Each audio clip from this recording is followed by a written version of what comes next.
ଆଜିର महान नारी नेत्री नारी जागरण ऊर्जा एवं नारी शक्तिर प्रेरणा मो अंचल जन्मित सरला देवींकर आज पूर्ण अवयव विधानसभा बाहर स्थापित है। जदिओ मु दाबी उपस्थापित करी विधानसभा परिसर भितर तांकर प्रतिमूर्ति की स्थापन करने भितर तो हो पारिनी।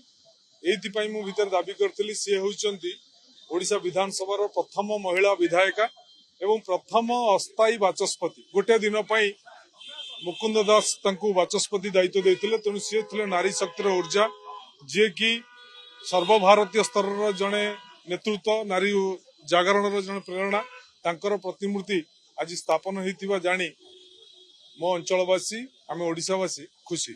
आ गोटे कथा श्री कहले कि जो जेएनजी पीढ़ी रही जेएनजी पीढ़ी को बाह्य शक्ति माने मिसगाइड कर देशर मध्य विभिन्न राजनैतिक दल मिसगाइड कथा कहते। देशर अवस्था वर्तमान यही ढंग चली जे वास्तव कथा कह जे सत कथा कह से देशद्रोही आख्या पाइब नचेत बाहर शक्ति प्रवचन रोचे से कथाटा मीडिया माध्यम प्रचार कर। तेणु जेएनजी माने सरकार विफलता व्यवस्थार विफलता प्रशासनिक विफलता को जो उपस्थापित कर बाहर शक्ति मान द्वारा प्ररोचित होती अवास्तव जेन जो प्रकृत जहाँ भूल होउची से भूल को प्रतिवाद करने प्रत्येक देशप्रेमी कर्तव्य।